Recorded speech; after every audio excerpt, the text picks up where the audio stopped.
Good day, everyone. Our lesson for today is formation of the state. The formation of a state may be explained through several theories of origin. The social contract theory presents the state as a product of voluntary agreement. Individuals surrender certain freedoms to a governing authority in exchange for protection and order. This theory emphasizes legitimacy derived from consent and mutual obligation.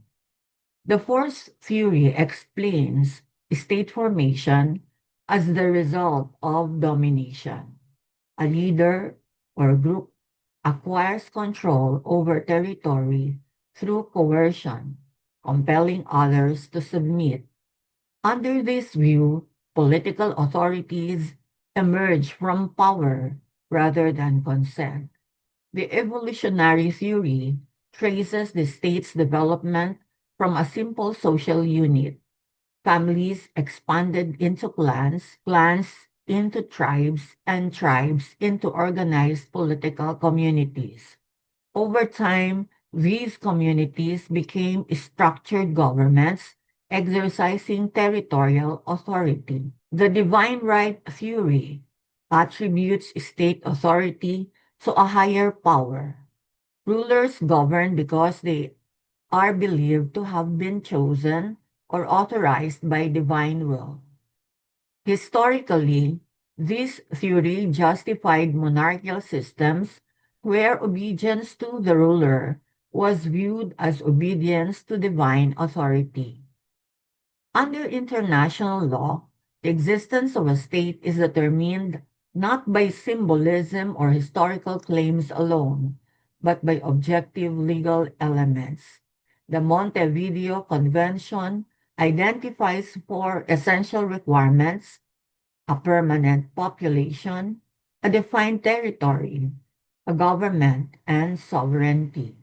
These elements provide a structured legal framework for determining whether a political entity qualifies as a state. A permanent population refers to a stable community of people who reside within the territory. There is no required minimum number of inhabitants. What matters is continuity and stability, not size. Every small communities may satisfy this requirement as long as the population is not merely transient. A permanent population serves as the primary tax base of the state. Individuals who reside in the Philippines in a continuing and stable basis are subject to its tax laws. Under the National Internal Revenue Code, the resident citizens are taxed on their worldwide income, while non-resident citizens and resident aliens are taxed only on income derived from sources within the Philippines.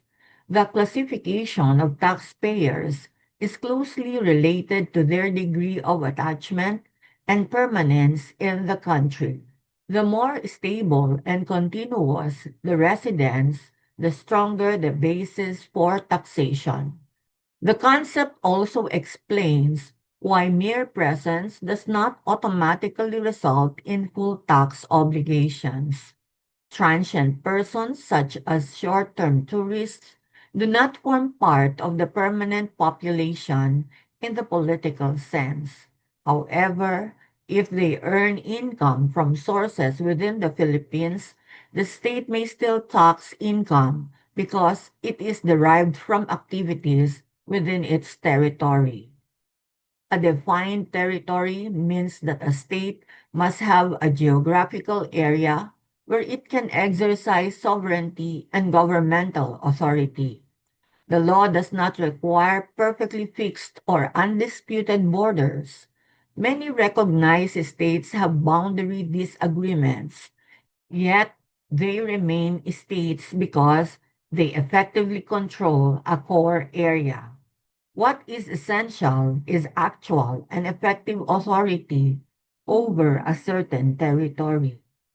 In relation to the Philippine taxation system, This concept is directly connected to the territorial scope of the state's taxing power. The Philippines, as a sovereign state, exercises its authority within its land territory, internal waters, territorial sea, airspace, and other maritime zones recognized under international law. Within this defined territory, the government has the power to impose and collect taxes. Taxation is fundamentally territorial in nature. The state can tax persons, properties, transactions, and activities that are located within or have connection with its territory. For example, income earned from sources within the Philippines is subject to Philippine income tax, whether the taxpayer is a resident or a non-resident. The source of income rule reflects the state's authority over economic activities conducted within its geographical jurisdiction. The concept of defined territory also explains the imposition of real property tax by local government units. Provinces, cities, and municipalities can levy real property tax on land and buildings located within their territorial boundaries. Their authority does not extend beyond their respective jurisdiction. The power to tax is therefore limited by territorial boundaries, which define the scope of local fiscal authority. In customs and tariff laws, territoriality is even more evident. Goods imported into the Philippines become subject to customs duties because they enter the country's customs territory. The Bureau of Customs exercises authority and entry points within Philippine territory. The obligation to pay duties arises from the act of bringing goods into an area under Philippine sovereign control. Even in cases where maritime boundaries or territorial claims are disputed, taxation continues to apply within the core territory, effectively controlled by the government. The existence of boundary disputes does not suspend the state's power to tax within areas where it exercises actual authority. The principle of defined territory, therefore, establishes the geographical limits within which the Philippine government may validly exercise its taxing power. Tax laws operate within these territorial boundaries, and the state's authority to impose and enforce taxes is anchored on this effective control over a specific geographical area. Government, as an element of a state, refers to an organized political authority that exercises control over the population and territory. It must have the capacity to maintain order, enforce laws, administer public affairs, and represent the state in its external relations. The form of government, whether democratic, parliamentary, presidential, or otherwise, is not the determining factor. What matters is the existence of an effective and functioning authority. In relation to the Philippine taxation system, the presence of a government is essential because taxation is an inherent power of the state, exercised through its government. Without an organized authority, there can be no systematic imposition, assessment, or collection of taxes. Tax laws do not enforce themselves.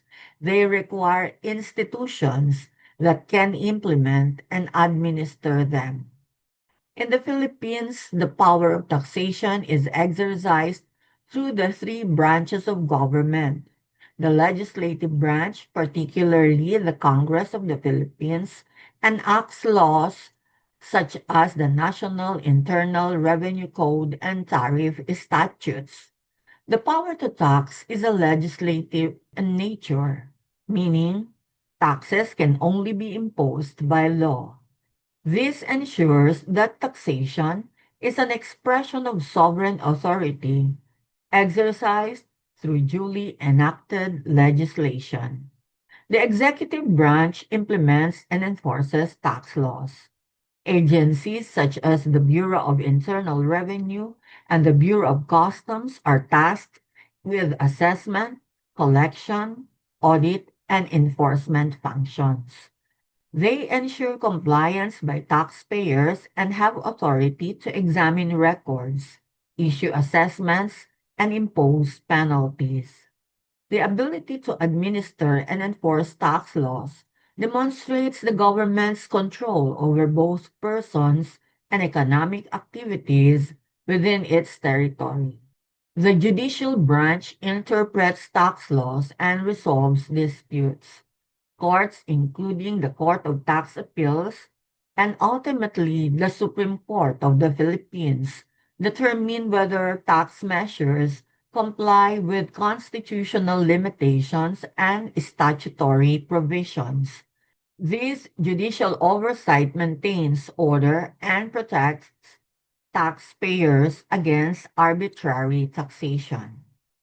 Government also represents the Philippines in international tax matters. Through treaties and agreements, the Senate enters into tax conventions with other countries to avoid double taxation and prevent tax evasion. This external representation is part of governmental authority and affects how Philippine tax laws apply to cross-border transactions. The effectiveness of taxation depends on the government's ability to maintain order and compel compliance. Collection mechanisms, penalties, administrative remedies, and enforcement actions reflect organized authority. If a government cannot enforce tax laws, the taxing power becomes ineffective, regardless of what is written in statutes. The political system itself does not determine the existence of taxing power. Whether a state follows a presidential system like the Philippines or another form, taxation remains a necessary function of governance. The crucial factor is the existence of a functioning authority capable of legislating, administering, and enforcing tax laws within a defined territory over a permanent population. Sovereignty distinguishes a state from other political units.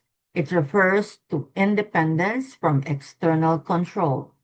A sovereign state possesses the authority to govern its internal affairs and conduct foreign relations without subordination to another power. This independence allows it to enact laws, impose taxes, regulate trade, and enter into international agreements. In the Philippine taxation system, sovereignty is the legal foundation of the power to tax. Taxation is described as an inherent power of the state, meaning it exists because the state itself exists. No foreign government grants the Philippines the authority to impose taxes. The power comes from its sovereign status. Through this power, the state raises revenue to fund public services, maintain national defense, support infrastructure, and operate governmental institutions. Internally, sovereignty allows the Philippines to enact laws through the Congress of the Philippines. Congress determines the kind of taxes to impose, the rates, the exemptions, and the procedures for assessment and collection. These laws apply within Philippine jurisdiction and bind all persons and entities subject to its authority. The executive branch, through agencies such as the Bureau of Internal Revenue and Bureau of Customs, implements these tax laws. This internal exercise of authority reflects sovereignty over domestic economic activities. Sovereignty also explains why the Philippines can tax income earned within its territory, even if the taxpayer is a foreign corporation or non-resident individual. The basis is territorial jurisdiction. When income is generated from sources within the Philippines, it falls under the state's sovereign authority to tax. At the same time, as an aspect of sovereignty, the Philippines may choose to tax its resident citizens on worldwide income. This reflects personal jurisdiction based on allegiance and protection. Externally, sovereignty enables the Philippines to conduct foreign relations and enter into tax treaties with other countries. These agreements, once ratified, form part of the domestic law and may modify the application of local tax rules, particularly in cases involving double taxation. However, the decision to enter into such treaties is itself an exercise of sovereign will. The state is not compelled by another country to surrender taxing power. It agrees to certain limitations in exchange for reciprocal benefits. Sovereignty also includes the power to regulate trade and impose tariffs on imported goods. Customs duties are an expression of the state's authority over goods entering its territory. The ability to control imports and exports and to examine the tax consequences of cross-border transactions reflects the independence in economic policy. At the same time, sovereignty is not absolute in practice. The Philippine Constitution provides internal limitations on the taxing power, such as due process, equal protection, and uniformity of taxation. These are self-imposed restrictions adopted by the sovereign people through constitutional law. International agreements may also limit certain aspects of taxation, but only because the Philippines voluntarily consented to them. Thus, sovereignty is the fundamental reason why the Philippines can impose and enforce taxes.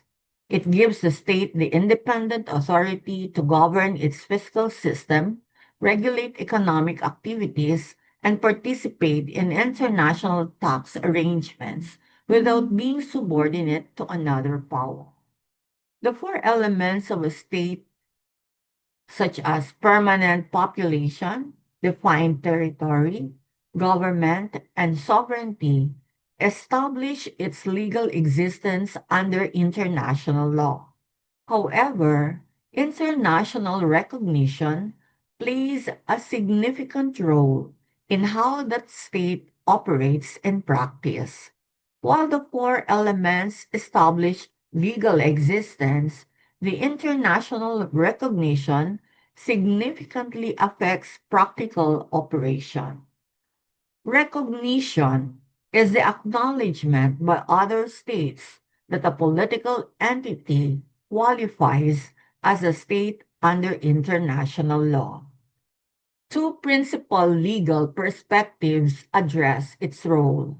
The declarative theory maintains that once the four elements are present, statehood exists. As a matter of fact, recognition merely acknowledges an already existing reality. Under this approach, recognition does not create the state, it confirms it.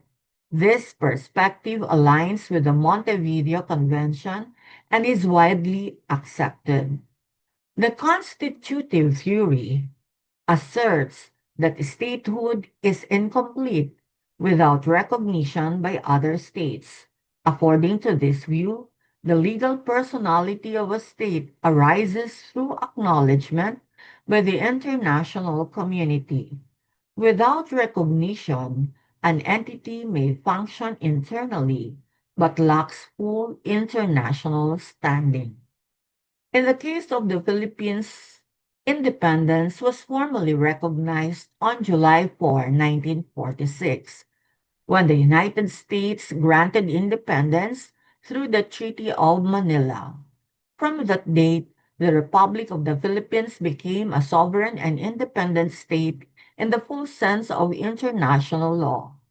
Following independence, other nations recognized the Philippines as a separate political entity capable of entering into diplomatic and economic relations.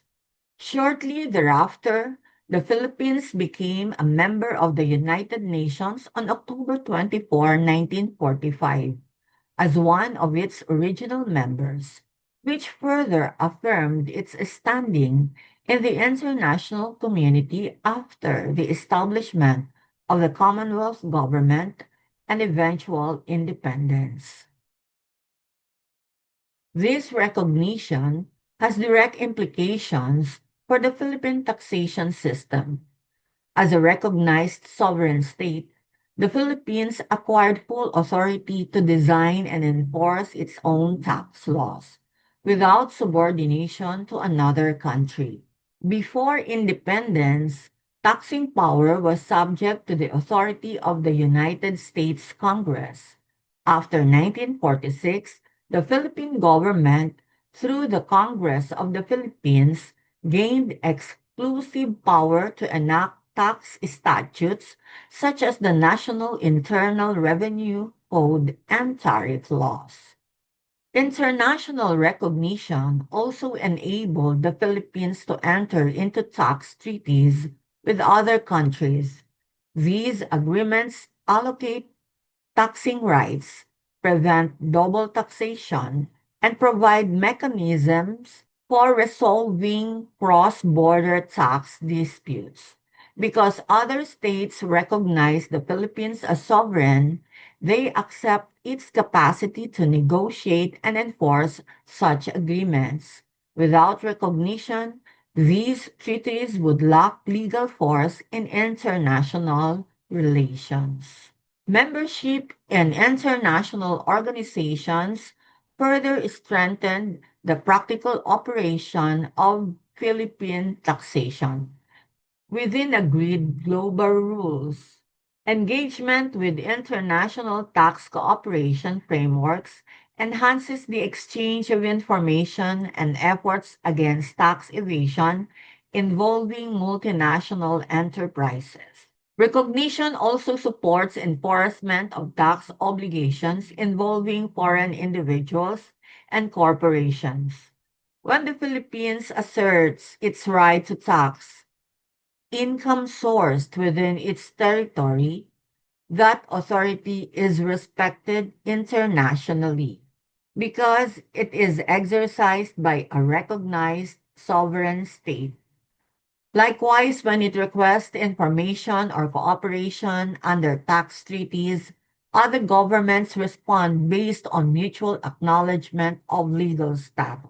Although the four elements establish statehood in theory, recognition solidifies the Philippines' position in the global legal and economic system.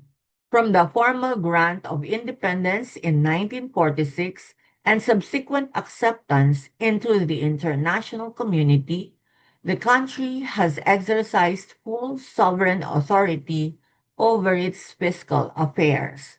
This independence forms the legal foundation of the Philippine taxation system as it operates both domestically and in relation to other states.